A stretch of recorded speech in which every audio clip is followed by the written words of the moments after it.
Hello बच्चों, क्या हाल है बेटा।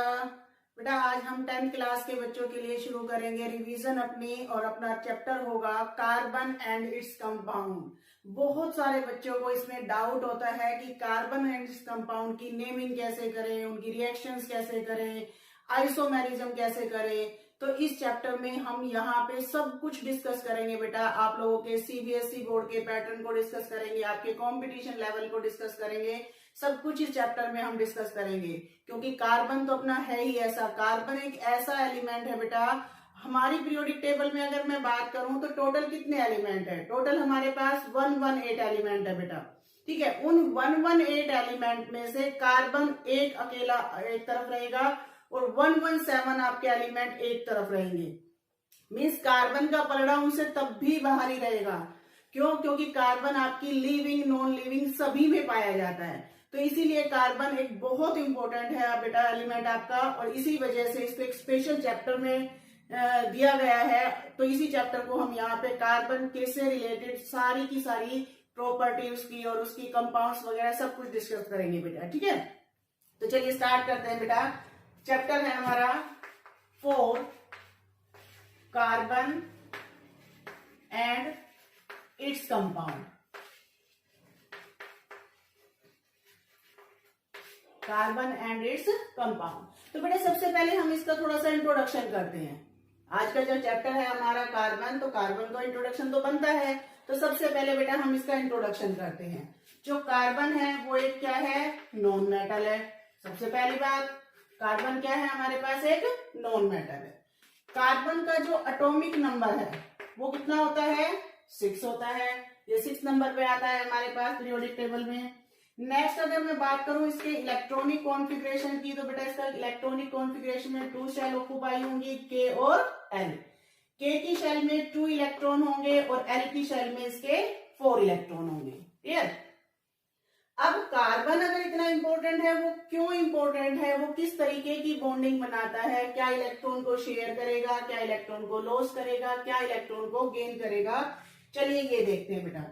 किसी भी एलिमेंट को ध्यान से समझना बेटा, किसी भी एलिमेंट को बॉन्डिंग बनाने के लिए, क्या करने के लिए, बॉन्डिंग बनाने के लिए ऑक्टेट थ्योरी को ऑक्युपाई करना पड़ता है, ऑक्टेट रूल को फॉलो करना पड़ता है बेटा। किसको फॉलो करना पड़ता है, ऑक्टेट रूल को फॉलो करना पड़ता है। कैसे?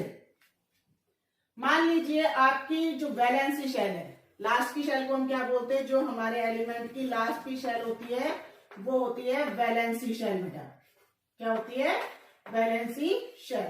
और इन इलेक्ट्रॉन को हम क्या बोलेंगे, वैलेंसी इलेक्ट्रॉन बोलेंगे। ठीक है, जो इनर शेल होती है उसको हम कोर शेल बोलते हैं, कोर शेल। और इन इलेक्ट्रॉन्स को हम क्या बोलेंगे, कोर इलेक्ट्रॉन बोलते हैं। क्लियर? तो यहाँ पे हम जो बात कर रहे हैं वो बॉन्डिंग की बात कर रहे हैं। तो बॉन्डिंग में कौन सी शेल टेक पार्ट करती है, आपकी वैलेंसी शेल। बॉन्डिंग में कौन सी शेल टेक पार्ट करती है, वैलेंसी शेल। ये जो वैलेंसी शेल के इलेक्ट्रॉन है यही टेक पार्ट करेंगे किसी भी टाइप की बॉन्डिंग फॉर्म करने के लिए। अब होता क्या है, देखिए ऑक्टेट कहता है कि किसी भी एलिमेंट की ये टेंडेंसी होती है कि उसकी जो लास्ट की शेल है उसमें कितने इलेक्ट्रॉन हो जाए, मैक्सिमम ऑफ 8 इलेक्ट्रॉन आ जाए। कितने इलेक्ट्रॉन आ जाए बेटा, मैक्सिमम ऑफ 8 इलेक्ट्रॉन आ जाए। इन केस अगर उसके पास एल शेल है, इन केस अगर उसके पास सिर्फ के शेल ही है, तो उस केस में उसका डुप्लेट कंप्लीट होना चाहिए। 8 इलेक्ट्रॉन को बोलते हैं बेटा ऑक्टेट, और इसको बोलते हैं हम डुप्लेट। क्लियर? 2 इलेक्ट्रॉन कंप्लीट हो या फिर 8 इलेक्ट्रॉन, अकॉर्डिंग टू शेल बात चलिए। अब हमारे कार्बन के पास जो शेल है बेटा वो है एल शेल, और एल में है 4 इलेक्ट्रॉन। अब 4 इलेक्ट्रॉन के अकॉर्डिंग मेरे यहाँ पे 2 पॉसिबिलिटी मैं शो करूंगी आप लोगों को। क्या पॉसिबिलिटी है कि या तो कार्बन अपने 4 इलेक्ट्रॉन को गेन कर ले। फिर 8 इलेक्ट्रॉन करने के लिए इसको क्या करना पड़ेगा, 4 तो इसके पास है और 4 इसको क्या करने पड़ेंगे, गेन करने पड़ेंगे। तो ये 4 इलेक्ट्रॉन को क्या करेगा, गेन करेगा। दूसरी पॉसिबिलिटी ये है ये 4 इलेक्ट्रॉन को क्या कर दे, लॉस कर दे। दूसरी पॉसिबिलिटी, ये 4 इलेक्ट्रॉन को क्या करेगा बेटा, लॉस कर देगा। अब दोनों की कंडीशन को हम थोड़ा सा ध्यान से देखते हैं कि क्या ये पॉसिबल है।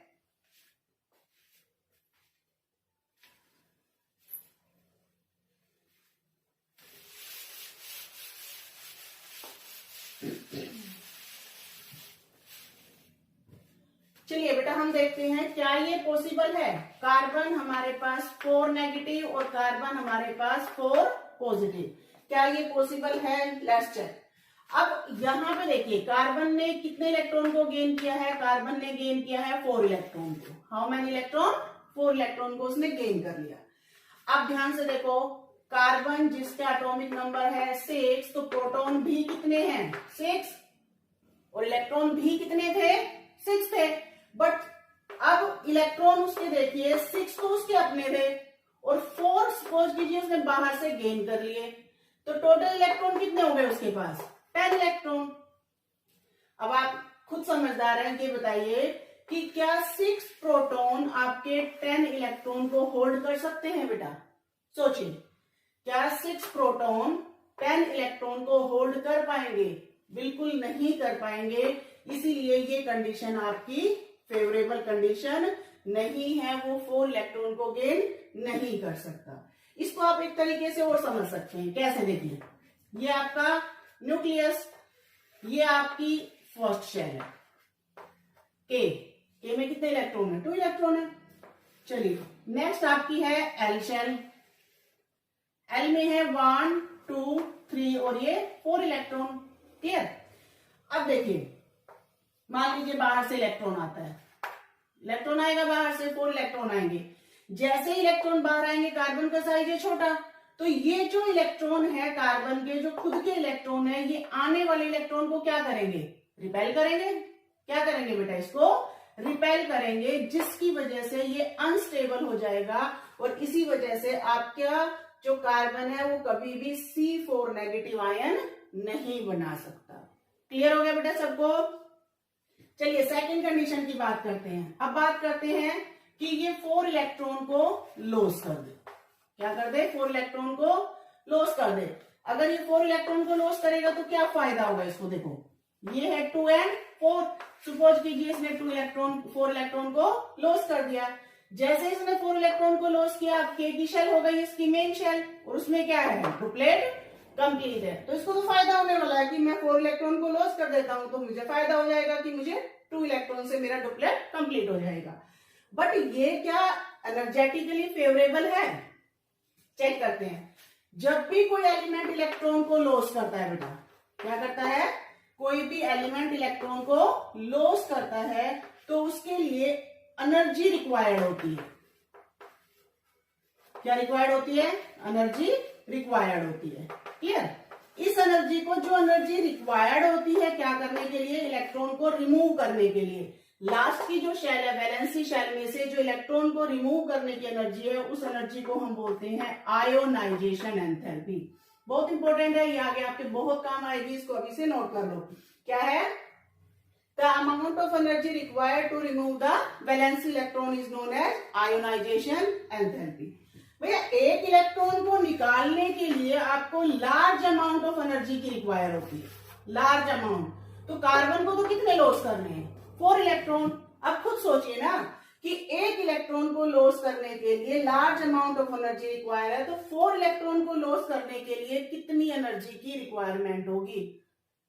ऑब्वियसली बात है, large amount of energy means large amount of energy required to lose the 4 electron from carbon atom which is not again favorable condition।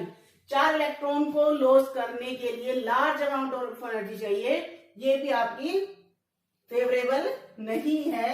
इसीलिए आपका कार्बन C4 पॉजिटिव भी नहीं बनाएगा। सबसे पहले हम बात करेंगे कि ये H2 मॉलिक्यूल कैसे बना। देखिए ध्यान से, आपके पास यहाँ पे है 2 हाइड्रोजन। अब मैं हाइड्रोजन की अगर बात करूं तो इसका जो एटॉमिक नंबर है 1 है, यहाँ पे भी एटॉमिक नंबर 1 है। मींस इस हाइड्रोजन के पास है 1 इलेक्ट्रॉन, इस हाइड्रोजन के पास भी है 1 इलेक्ट्रॉन।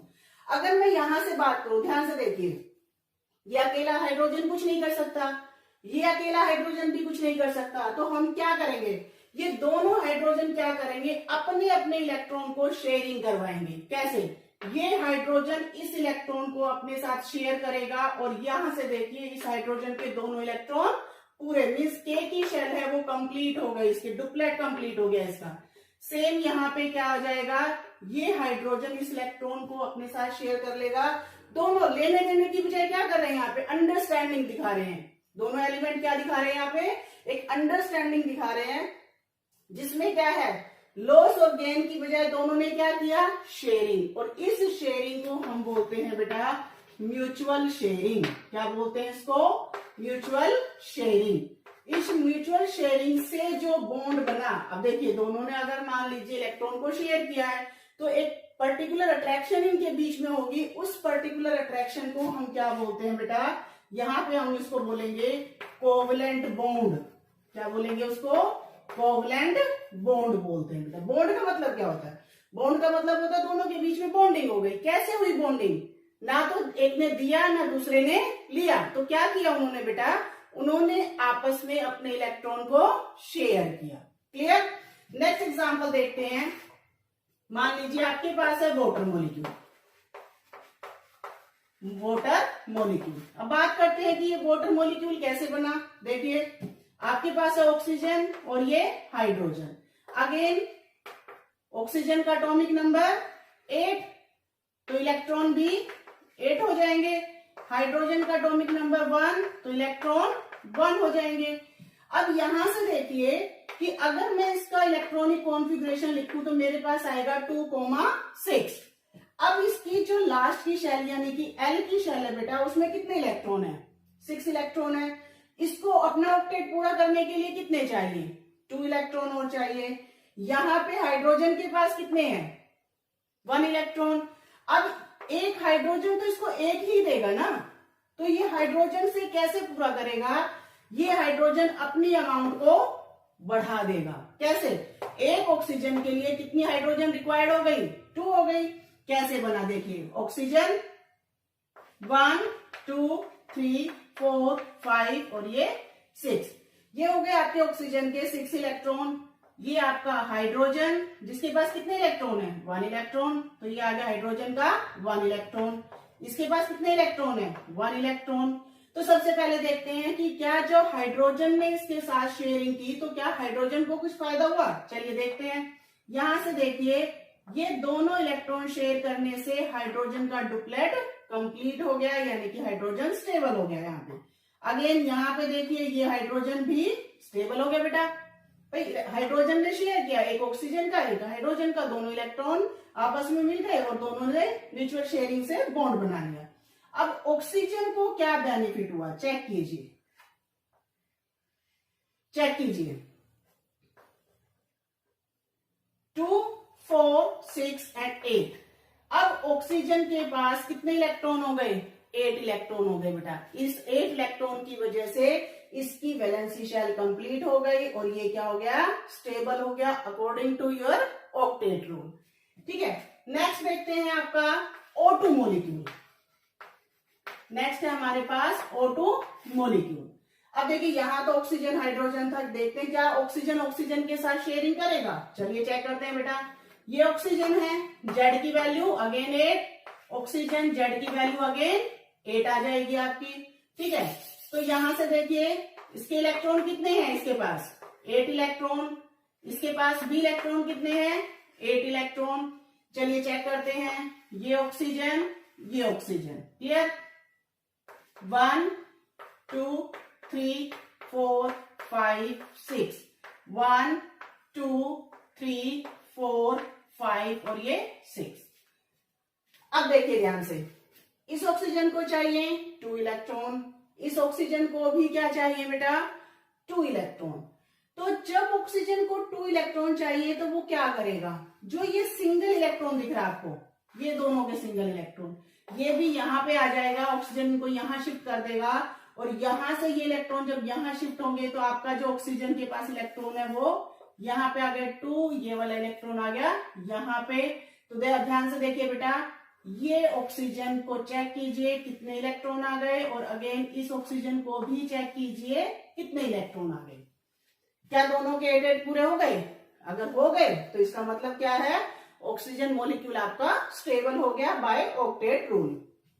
अब यहाँ पे एक लॉजिक बनता है, कितने इलेक्ट्रॉन शेयर किए इन्होंने, चेक कीजिए 1 pair 2 pair, how many, 1 pair and 2 pair. तो जब भी कोई एलिमेंट आपका 2 इलेक्ट्रॉन पेयरिंग की शेयर करता है, 2 इलेक्ट्रॉन पेयर को क्या करता है, शेयर करता है, तो उस बॉन्ड को हम बोलते हैं बेटा डबल कोवलेंट बॉन्ड। क्या बोलेंगे उसको? अगर कोई भी मॉलिक्यूल आपका इस तरीके से शेयरिंग करता है, लाइक दिस, अगर शेयरिंग करता है तो उसको हम क्या बोलते हैं? Double covalent bond. इसको डबल डैश से रिप्रेजेंट करते हैं, आपने बहुत देखा होगा ये। तो इसको किससे रिप्रेजेंट करेंगे? डबल डैश से, और इसको हम क्या बोलते हैं?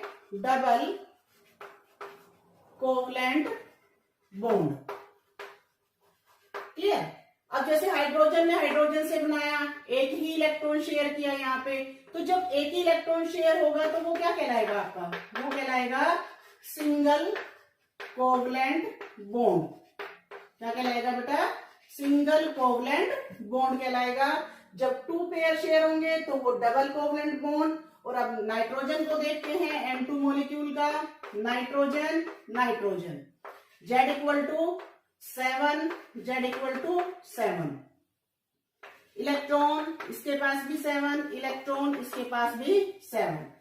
चलिए N2, N, N, 1, 2। अब ध्यान से देखो, कॉन्फ़िगरेशन लिखो इसका पहले। जब भी आपको स्ट्रक्चर बनाते हैं तो सबसे पहले आपको कॉन्फ़िगरेशन पता होना चाहिए बेटा। कॉन्फ़िगरेशन लिखेंगे 2,5, 2,5। कितने इलेक्ट्रॉन की रिक्वायरमेंट है इसमें? ध्यान से देखो, लास्ट की शेल में 5 इलेक्ट्रॉन, लास्ट की शेल में 5 इलेक्ट्रॉन, मीन्स 3 इलेक्ट्रॉन की रिक्वायरमेंट है। तो 3 में जो 2 इलेक्ट्रॉन है मैंने यहाँ पे रिप्रेजेंट कर दिए, और ये दूसरे नाइट्रोजन के भी 2 इलेक्ट्रॉन। जो 3 इलेक्ट्रॉन है वो कहाँ रखेंगे आप? 1, 2, 3। वैलेंस इलेक्ट्रॉन टोटल 5 थे, 2 मैंने यहाँ पे रिप्रेजेंट कर दिए, 1, 2, 3, 1, 2, 3। इलेक्ट्रॉन को आप अपने अकॉर्डिंग जितने की रिक्वायर्ड है वैसे आप अरेंज करिए यहाँ पे। 1 sharing, 2 sharing, 3 sharing. Means nitrogen nitrogen से क्या बना रहा है? यहाँ पे ध्यान से देखिए, यहां से ये देखिए, इसका कंप्लीट ऑक्टेट हो गया, इसका भी कंप्लीट हो गया, और नाइट्रोजन ने नाइट्रोजन से 3 इलेक्ट्रॉन पेयर की शेयर की है, तो यहाँ पे इसको बोलते हैं ट्रिपल कोवलेंट बॉन्ड। क्या बोलेंगे बेटा इसको? ट्रिपल कोवलेंट बॉन्ड बोलेंगे। क्लियर हो गया यहाँ तक? बेटा एक बार इसको अच्छे से नोट कर लीजिए, इसका स्क्रीनशॉट ले लीजिए। चलिए बेटा अब हम बात करते हैं। देखिए अब तक हम लोगों ने क्या टॉपिक पढ़ा? हम लोगों ने पढ़ा कि कार्बन किस तरीके से इलेक्ट्रॉन को शेयर करेगा, इन्हीं की जैसे ही वो भी शेयर करेगा अपने इलेक्ट्रॉन्स को, या फिर कोई भी एलिमेंट इलेक्ट्रॉन को शेयर करके किस तरीके से बॉन्डिंग करता है। तो अब यहाँ पे हम पढ़ेंगे कि जो कोवलेंट बॉन्ड होते हैं उनको हम कैसे क्लासिफाई करें, कि किस तरीके का। चलिए बेटा अब तक देखिए हम लोगों ने क्या पढ़ा? अब तक हम लोगों ने ये पढ़ा कि जो कार्बन होता है हमारे पास, उसका इलेक्ट्रॉनिक कॉन्फ़िगरेशन क्या होता है, क्या वो इलेक्ट्रॉन को लॉस करेगा या इलेक्ट्रॉन को गेन करेगा। तो हमने पढ़ा कि ना तो उसने लॉस किया ना ही उसने गेन किया। अब हमने कुछ मॉलिक्यूल्स पढ़े, like H2 molecule, N2 molecule, O2 molecule, water molecule. अब हम यहाँ पे पढ़ेंगे CH4 मॉलिक्यूल, कार्बन को पढ़ेंगे कि कार्बन कैसे शेयरिंग करता है, क्योंकि वो ना तो लॉस कर रहा ना गेन कर रहा, लेकिन वो बॉन्ड तो बहुत सारे बनाता है। अब हम यहाँ पे देखेंगे कि वो किस तरीके से शेयरिंग करते हैं।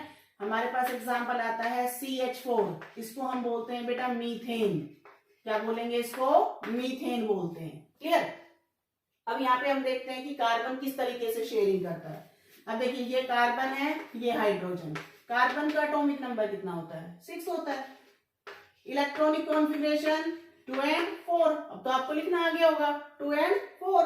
और हाइड्रोजन में Z की वैल्यू 1 होती है, तो क्या आ जाएगा आपके पास? इसका इलेक्ट्रॉनिक कॉन्फ़िगरेशन, K की शेल में 1 इलेक्ट्रॉन है तो 1 आ जाएगा। अब कार्बन की वैलेंसी शेल में कितने इलेक्ट्रॉन है? 4 इलेक्ट्रॉन है। तो कैसे करेंगे? 1, 2, 3, 4 वैलेंसी इलेक्ट्रॉन। ये 4 वैलेंसी इलेक्ट्रॉन शेयर हुए हैं किससे? 4 हाइड्रोजन से। अब हाइड्रोजन के पास एक ही इलेक्ट्रॉन है बेटा, 1, 2, 3 एंड ये 4। अब देखिए शेयरिंग से क्या हुआ? ये आपकी जो हाइड्रोजन है, इन सब हाइड्रोजन का डुप्लेट कंप्लीट हो गया। खुद कार्बन की अगर मैं बात करूं तो आप चेक करिएगा बेटा, कार्बन का ऑक्टेट कंप्लीट हो गया। यहाँ पे कैसे कंप्लीट हुआ? By sharing. कैसे कंप्लीट हुआ? By sharing of electron. अब कार्बन ने अगर इलेक्ट्रॉन को शेयर किया है, it means that carbon form covalent bond. जो कार्बन है आपका वो कैसा बॉन्ड बनाता है बेटा? कोवलेंट बॉन्ड बनाता है। इसको बड़े ध्यान से समझना। कार्बन कैसा बॉन्ड बनाता है? कोवलेंट बॉन्ड बनाता है। अब कार्बन की एक ऐसी प्रॉपर्टी है बेटा जिसमें वो डबल बॉन्ड भी बनाता है, ट्रिपल बॉन्ड भी बनाता है, वो हम आगे डिस्कस करेंगे बेटा। ठीक है, तो चलिए यहां तक हमारा कंप्लीट हो गया कि कार्बन ने इलेक्ट्रॉन की शेयरिंग की है, क्या करने के लिए? कोवलेंट बॉन्ड बनाने के लिए। अब यहाँ पे एक मेन जो लॉजिक आता है वो ये आता है कि जो ये कोवलेंट बॉन्ड होता है हमारा, क्या ये सभी के लिए सेम होता है? क्या हमने जो H2 मॉलिक्यूल पढ़ा, वाटर मॉलिक्यूल पढ़ा या फिर CH4 मॉलिक्यूल पढ़ा, इन सब के अंदर क्या है? सबके अंदर कोवलेंट बॉन्डिंग है। तो क्या ये कोवलेंट बॉन्डिंग हम सबके लिए सेम लिखेंगे? नहीं बेटा, यहाँ पे जो कोवलेंट बॉन्ड है उसको हम क्लासिफाई करते हैं polar covalent bond and non polar covalent bond. कैसे क्लासिफाई करेंगे बेटा इसको? Polar covalent bond and non polar covalent bond. Polar covalent bond क्या होता है? पोलर मीन्स होता है पोल। पोल मीन्स क्या होता है? Positive and negative. भाई हमारी केमिस्ट्री में क्या आएगा? पॉजिटिव और नेगेटिव ही आएगा।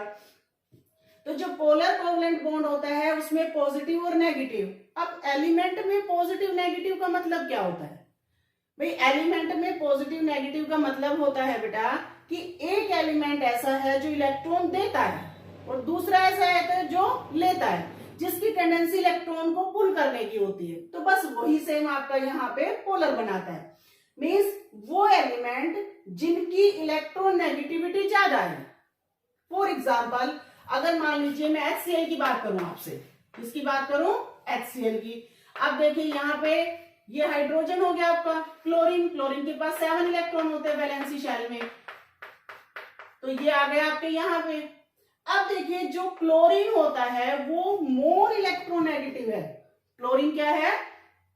मोर इलेक्ट्रोनेगेटिव है आपका, किसके कंपैरिजन में? हाइड्रोजन के कंपैरिजन में। तो इस क्लोरीन की टेंडेंसी क्या होगी? देखिए शेयरिंग तो दोनों ने की है, इक्वल शेयरिंग है दोनों की, बट यहाँ पे क्लोरीन डोमिनेंट होगा और वो क्या करेगा?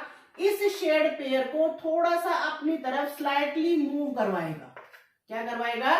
स्लाइटली अपनी तरफ मूव करवाएगा, जिससे इस पे आएगा स्लाइटली नेगेटिव चार्ज। कैसा चार्ज आ जाएगा बेटा? Slightly negative charge. अब यहां से इलेक्ट्रॉन थोड़ा सा उधर खिसक गया तो यहाँ पे कैसे चार्ज आएगा? Slightly positive charge. अब ध्यान से देखिए, दो पोल बन गए कि नहीं बन गए? एक पॉजिटिव और एक नेगेटिव। तो यहां से ये जो पॉजिटिव नेगेटिव बना है, देखिए शेयरिंग तो अभी भी है, शेयरिंग है तो कोवलेंट बॉन्ड है, लेकिन टू पोल डिफरेंशिएट हुए यहाँ पे, तो ये बन गया आपका पोलर कोवलेंट बॉन्ड बन जाएगा। क्लियर? क्लियर हो गया बेटा? चलिए अब हम बात करते हैं नॉन पोलर की। नॉन पोलर का मतलब है जिसमें कोई पोल नहीं बना। नॉन पोलर का मतलब क्या हुआ? जिसमें कोई पोल बना ही नहीं। मीन्स कब नहीं बनेगा भाई? कब चार्ज अपीयर नहीं होगा? जब दोनों की पावर सेम होगी। Power means electronegativity. जब दोनों एलिमेंट जिन्होंने बॉन्डिंग की है, या जितने भी एलिमेंट है जिन्होंने बॉन्डिंग की है, शेयरिंग की है, लाइक H2, लाइक क्या आएगा? H2 आपका। अब H2 ने देखिए इक्वल शेयरिंग की है O2, N2। अब ध्यान से देखो यहां से, H2 दो हाइड्रोजन के बीच में, O2 दो ऑक्सीजन के बीच में, N2 दो नाइट्रोजन के बीच में। तो जब एलिमेंट, एक जैसे एलिमेंट आपस में इलेक्ट्रॉन को शेयर करते हैं बेटा, जिनकी इलेक्ट्रॉन नेगेटिविटी सेम होती है, कैसे लिखोगे इसको? जिनकी इलेक्ट्रोनेगेटिविटी सेम होती है उसको हम क्या बोलेंगे? नॉन पोलर कोवलेंट बॉन्ड बोलेंगे बेटा। क्लियर है? Take a screenshot.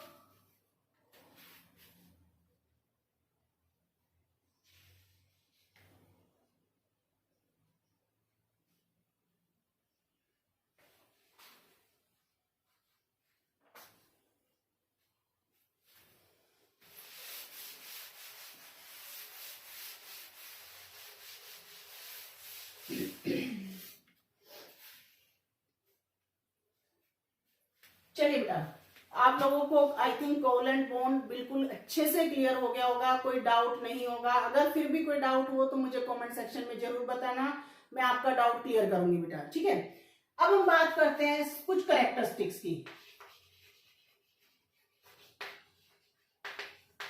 Characteristics of covalent bond. Characteristics of covalent bond की बात करते हैं। क्या क्या कैरेक्टरिस्टिक्स है? फर्स्ट कैरेक्टरिस्टिक्स तो ये हुआ, वो किससे बनता है? म्यूचुअल शेयरिंग से बनता है। म्यूचुअल शेयरिंग से, किसकी शेयरिंग से? इलेक्ट्रॉन की। एक इलेक्ट्रॉन भी शेयर हो सकता है, 2 इलेक्ट्रॉन भी शेयर हो सकते हैं, 3 भी शेयर हो सकते हैं, तो उनको हम क्या बोलते हैं? सिंगल कोवलेंट बॉन्ड अगर एक पेयर है, डबल कोवलेंट बॉन्ड अगर 2 पेयर हैं, ट्रिपल कोवलेंट बॉन्ड अगर 3 पेयर। एग्जाम्पल मैंने आपको बता दिए इसके। सेकेंड, जो कोवलेंट बॉन्ड होता है बेटा, ये बहुत इंपॉर्टेंट पॉइंट है, जो सेकेंड है आपका, स्टार कर लो इसको। जो कोवलेंट बॉन्ड होता है, it have directional character. Covalent bond have directional character. जो इसके अंदर होता है वो डायरेक्शन कैरेक्टर होता है। डायरेक्शनल इसके अंदर जो सेकंड पॉइंट है बेटा, वो बहुत इंपॉर्टेंट पॉइंट है। इस पॉइंट के अंदर क्या होता है कि जो कोवलेंट बॉन्ड है आपका, उसके अंदर एक डायरेक्शनल कैरेक्टर होता है। क्या होता है? Directional character. बहुत इंपॉर्टेंट पॉइंट है। अगर वो डायरेक्शनल कैरेक्टर है तभी तो हम मॉलिक्यूल की शेप निकाल सकते हैं, जो कि हम आगे पढ़ेंगे। जैसे मान लीजिए आपके, मैं कार्बन की बात करूं, कार्बन क्या बनाता है? डायमंड। डायमंड का स्ट्रक्चर क्या है? टेट्राहेड्रल है ना। तो इस तरीके से किसी का लीनियर होगा, किसी का पेंटागनल होगा, किसी का ट्राइगोनल होगा।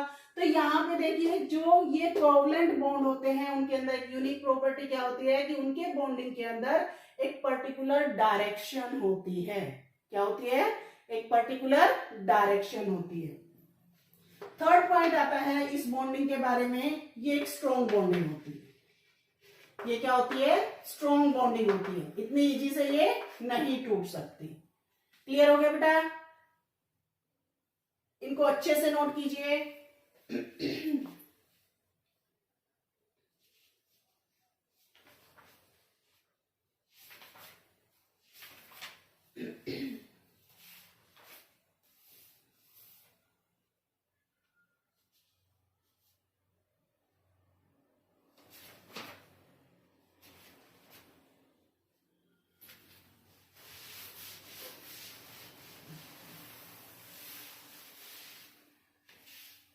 चलिए बेटा, नेक्स्ट टॉपिक का डिस्कस करते हैं। यहाँ पे हम नेक्स्ट टॉपिक आता है हमारा एलोट्रोप्स।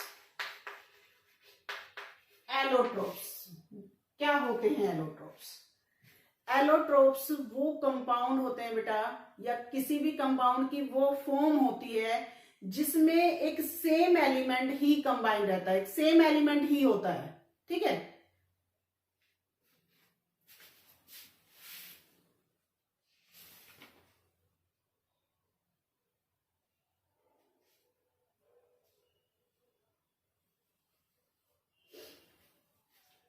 चलिए बेटा, नेक्स्ट टॉपिक करते हैं हम। नेक्स्ट टॉपिक है हमारे पास एलोट्रोप्स। एलोट्रोप्स क्या होते हैं? एलोट्रोप्स किसी भी एलिमेंट की वो फॉर्म होती है जिसमें वो एलिमेंट 2 और मोर देन 2 फॉर्म में एग्जिस्ट करता है। किसमें एग्जिस्ट करता है?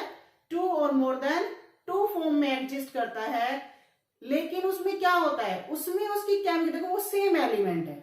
अगर वो सेम एलिमेंट है तो उसकी केमिकल प्रॉपर्टी सारी क्या होंगी? सेम, क्योंकि वो खुद ही तो है। तो केमिकल प्रॉपर्टी तो सेम होगी, लेकिन उसकी फिजिकल प्रॉपर्टी वहां पे डिफरेंट होती है। तो उसको हम क्या बोलते हैं? एलोट्रोप्स बोलते हैं बेटा। अब जैसे कार्बन है, अब वैसे तो कार्बन की अगर मैं उसकी बात करूं एलोट्रोप्स की, तो 2 टाइप्स एलोट्रोप्स हम देखते हैं। एक क्रिस्टलाइन होता है, एक अमरफस होता है। हमारे पास 2 होते हैं, क्रिस्टलाइन और अमरफस। अब क्रिस्टलाइन में 3 आते हैं हमारे पास। एलोट्रोप जो होते हैं बेटा, क्रिस्टलाइन में 3 एलोट्रोप्स आते हैं हमारे पास। फर्स्ट आता है डायमंड। फर्स्ट क्या आता है? डायमंड। सेकंड आता है हमारे पास ग्रेफाइट, और थर्ड आता है बेटा हमारे पास बकमिंस्टर फुलरेंस। इनको हम सिंपली फुलरेंस भी बोलते हैं। क्या बोलते हैं इनको? फुलरेंस बोलते हैं। ये बहुत इंपॉर्टेंट है, ये आप लोगों के कंपटीशन में पूछा जाता है बेटा। ठीक है? तो इन तीनों के बारे में डिस्कस करेंगे। अमरफस क्या होता है? कोक है आपके पास, लैंप ब्लैक है आपके पास, वुड चारकोल है आपके पास, चारकोल है, ये सब क्या आते हैं? अमरफस आते हैं। ठीक है? हमें यहाँ पे डिस्कस करना है किसके बारे में? डायमंड, ग्रेफाइट और फुलरेंस के बारे में। चलिए पहले हम डायमंड की बात करते हैं। डायमंड, अब देखिए जो डायमंड होता है उसकी क्या प्रॉपर्टी होती है कि इसमें जो आपका कार्बन है, each carbon link with another 4 carbon कि एक जो कार्बन है आपका वो अपने नेबर से 4 कार्बन से अटैच होता है। किस तरीके से, ध्यान से देखिए, ये एक कार्बन है मेरे पास, ये नेक्स्ट कार्बन है, ये एक कार्बन हुआ, ये दूसरा कार्बन, ये तीसरा कार्बन, ये चौथा, ये 4th कार्बन। एक कार्बन 1 2 3 और 4 कार्बन से अटैच हो गया। ठीक है, अब इस कार्बन की बात करते हैं। चलिए अब ध्यान से देखो, ये जो कार्बन है एक बॉन्ड तो ये ऑलरेडी बना चुका है ये वाला, अब ये कितने से कनेक्ट होगा, 1 कार्बन 2 कार्बन एंड 3 कार्बन। अब इसको इंडिविजुअल इसको देखिए ध्यान से, हो गए 4। सेम ऐसे ही ये कार्बन 1 ऑलरेडी फॉर्म कर चुका है, 1 2 3, 1 कार्बन 2 कार्बन 3 कार्बन, अगेन ये 1 है 2 3 3, अगेन ये 3 है, ये सब 3 3 से करते जाएंगे तो आपको क्या मिलेगा, आपको मिलेगा एक नेटवर्क स्ट्रक्चर। क्या मिल जाएगा बेटा आप लोगों को, एक नेटवर्क स्ट्रक्चर मिल जाएगा। तो डायमंड का फर्स्ट क्या है, ये आप लोगों के पास क्या होता है, 4 कार्बन से लिंक होता है, ईच कार्बन 4 कार्बन से लिंक होता है। सेकंड ये क्या बनाता है, एक लार्ज मॉलिक्यूल बनाता है कंबाइन करके जिसमें आपको मिलता है एक नेटवर्क स्ट्रक्चर। क्या मिलता है, नेटवर्क स्ट्रक्चर। नेक्स्ट अगर मैं इसकी बात करूं बेटा, ये पुअर कंडक्टर होते हैं इलेक्ट्रिसिटी के। क्या होते हैं, poor conductor of electricity and heat, दोनों के, इलेक्ट्रिसिटी एंड हीट। क्यों होते हैं पुअर कंडक्टर, भाई देखो कंडक्टिविटी के लिए क्या चाहिए, फ्री इलेक्ट्रॉन चाहिए। अब सोचो हर कार्बन तो 4 बॉन्ड बना रहे हैं यहाँ पे, जब आपका हर कार्बन यहाँ पे 4 बॉन्ड ऑलरेडी बना रहा है तो उसके तो सारे इलेक्ट्रॉन एंगेज हो चुके हैं। जब सारे इलेक्ट्रॉन एंगेज हो गए तो फ्री इलेक्ट्रॉन है ही नहीं भी मूव करने के लिए, और जब फ्री इलेक्ट्रॉन मूव नहीं करेगा तो कंडक्टिविटी आएगी कहां से, तो यहां से आपका जो डायमंड हुआ वो क्या हो जाएगा बेटा, पुअर कंडक्टर हो जाएगा, किसका, इलेक्ट्रिसिटी का। क्लियर। नेक्स्ट अगर मैं बात करूं तो इसी स्ट्रक्चर, इसी नेटवर्क स्ट्रक्चर की वजह से जहां पे बॉन्डिंग स्ट्रॉन्ग हो रही है इसकी वजह से ये क्या हो जाता है बेटा, हार्ड हो जाता है। हार्ड है, पुअर कंडक्टर है इलेक्ट्रिसिटी का, नेटवर्क स्ट्रक्चर हमें देता है। अगर मैं बात करूं एक कार्बन 4 से लिंक है, यूजेज आपको पता है डायमंड के क्या क्या यूजेज है। डायमंड को सबसे पहले ज्वेलरी में यूज किया जाता है, वो डायमंड को किसमें यूज किया जाता है, सभी का फेवरेट होता है ना, इसमें यूज किया जाता है, अपनी शाइन की वजह से किसमें यूज किया जाता है, ज्वेलरी में यूज किया जाता है। डायमंड को ड्रिल करने के लिए यूज किया जाता है, जो शार्प ऑब्जेक्ट होते हैं ना उसको ड्रिल करने के लिए भी इसको यूज किया जाता है, एज ए ल्यूब्रिकेंट भी इसको यूज किया जाता है। तो ये सब हो गए बेटा इसके यूजेज, किसके, डायमंड के यूजेज। अब हम चलिए बात करेंगे ग्रेफाइट की।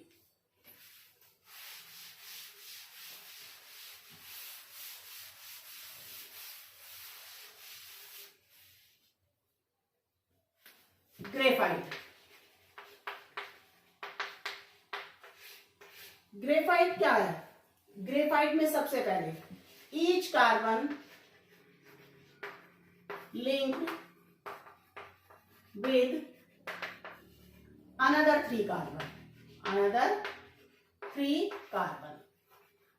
अब ये देखो आप डिफरेंस में भी लिख सकते हो, अगर आपके पास एग्जाम में आ जाए what is the difference between diamond and graphite तो आप इजी से कर सकते हो। वहां पे 4 कार्बन से लिंक था, यहाँ पे 3 कार्बन से, वहां पे एक नेटवर्क स्ट्रक्चर बनाता है, यहाँ पे क्या बनाएगा, हेक्सागोनल स्ट्रक्चर बनाएगा। क्या बनाएगा, हेक्सागोनल स्ट्रक्चर बनाएगा। कैसे बनाएगा देखिए, एक कार्बन 2 3 4 5 6, क्लियर, एक हेक्सागन बन गई। अब यहां से देखिए 1 2 3 4 5 and 6, 1 2 3 4 5 and 6, क्लियर है। अब यहां से देखिए 1 2 3 4, 5 एंड 6। अगेन यहाँ पे देखिए, ये जो स्ट्रक्चर है हमारे पास एक हेक्सागन में जो स्ट्रक्चर आता है, हेक्सागनल, आप चलते जाइए ये आपका पूरे उसमें फैल जाएगा। ये जो स्ट्रक्चर है इसमें ध्यान से देखिए कि हर कार्बन आपका 3 कार्बन से अटैच है। जैसे फॉर एग्जांपल इस कार्बन को देखिए ध्यान से, ये कार्बन मैं इसको कंसिडर कर रही हूँ, यहाँ पे दिख रहा है सबको। यहाँ पे देखिए 1 कार्बन इससे अटैच हुआ, 2nd कार्बन इससे अटैच हुआ, इससे अटैच हुआ, तो एक कार्बन कितने बॉन्ड बना रहा है? 3 बॉन्ड बना रहा है यहाँ पे। तो यहाँ पे 3 बॉन्ड बना रहा है, आप कहोगे मैम यहाँ पे तो 2 ही बॉन्ड बने हैं, यहाँ पे क्या करें? बेटा ये आगे चलेगा, ये आगे चलते जाएंगे स्ट्रक्चर, तो आपको दिखेगा कि यहाँ पे ये जो स्ट्रक्चर है इसमें कार्बन अपने 3 नेबरिंग कार्बन से अटैच होता है। इस तरीके से इनके बीच में क्या होता है, नेक्स्ट ऐसे चलता है, तो यहाँ पे क्या आता है, एक इमेजिनरी गैप आ जाता है। जब भी एक्चुअली में क्या हेक्सागोनल स्ट्रक्चर होता है लेकिन लेयरिंग वाला, किस वाला आता है? लेयरिंग वाला, लेयर बन जाती है लाइक दिस। एक आ गई आपकी रो, फिर उसके बाद दूसरी, फिर उसके बाद तीसरी, फिर उसके बाद चौथी, इस तरीके से लेयरिंग में चलता है ये स्ट्रक्चर। जब ये स्ट्रक्चर लेयरिंग में चलेगा तो इन स्ट्रक्चर के बीच में जो ये गैप होता है बेटा, इसको हम वीक फोर्सेस बोलते हैं। क्या बोलते हैं इसको? वीक फोर्सेस बोलते हैं, जिनको वंडरवाल फोर्सेस भी बोला जाता है। ये आप हायर क्लासेस में पढ़ेंगे बेटा, ठीक है। तो ये जो वीक फोर्सेस है इसकी वजह से ये क्या होता है, ये हो जाता है good conductor of electricity, good conductor of heat and electricity, दोनों का ही, हीट एंड इलेक्ट्रिसिटी दोनों का गुड कंडक्टर है, क्योंकि 3 ही बॉन्ड बने हैं, एक इलेक्ट्रॉन तो फिर भी खाली है जो कि मूव करेगा पूरे स्ट्रक्चर में, और मूव करेगा तो क्या करेगा? कंडक्टिविटी शो करेगा। नेक्स्ट ये देखिए, मैंने बताया अभी एक लेयर के बीच में, मैं बताया ना एक लेयर के बीच में दूसरी लेयर है, उसके बीच में गैप है। उस गैप की वजह से क्या हो जाएगा बेटा? ये सॉफ्ट हो जाएंगे। उस गैप की वजह से क्या हो जाएंगे? ये सॉफ्ट हो जाएंगे। जैसे डायमंड हार्ड था, रीजन कोई गैप नहीं था, स्ट्रॉन्ग बॉन्डिंग थी, यहाँ पे लेयर बनी और लेयर के बीच में आ गया वीक वंडरवाल फोर्सेस, जिसकी वजह से ये क्या बन गया? आपका सॉफ्ट हो गया। क्लियर? अब हम बात करते हैं कि डायमंड और ग्रेफाइट यूजेस देख लिया हमने, तो ग्रेफाइट के क्या यूजेस है? ग्रेफाइट को कहाँ यूज करेंगे बेटा? देखिए, आपका जो आप पेंसिल यूज करते हो उसका जो लेड होता है वो ग्रेफाइट होता है। आप इसको यूज कर सकते हो, इलेक्ट्रिकल सर्किट होते हैं हमारे। कभी सेल देखा है? टॉर्च में होता है। टॉर्च तो आजकल सबके घर में इन्वर्टर है, तो टॉर्च तो नहीं होती, बट आप लोगों ने टीवी रिमोट में सेल देखा है, या फिर आपके पास बड़ी टॉर्च है उसमें देखा, कभी तोड़ के देखिए, उसके अंदर आपको एक ब्लैक कलर की रोड मिलेगी। वो जो ब्लैक रोड है बेटा वो आपकी ग्रेफाइट की है।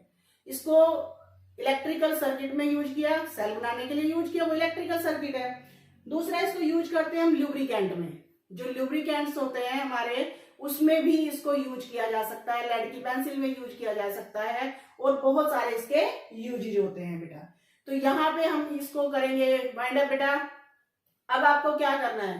अब आपको जितने टॉपिक मैंने करवाए हैं आप इस वीडियो को अच्छे से ध्यान से देखिए, एक एक पॉइंट्स को आप नोट करिए, सारे पॉइंट बहुत इंपॉर्टेंट है।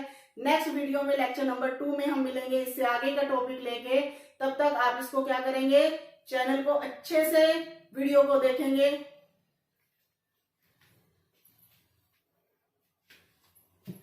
चलिए बेटा, यहाँ पे हम क्या करते हैं, हमने देखा ग्रेफाइट और डायमंड के यूजेज। टॉपिक क्लियर यहाँ पे। नेक्स्ट टॉपिक में मैं नेक्स्ट वीडियो में मिलूंगी आपको।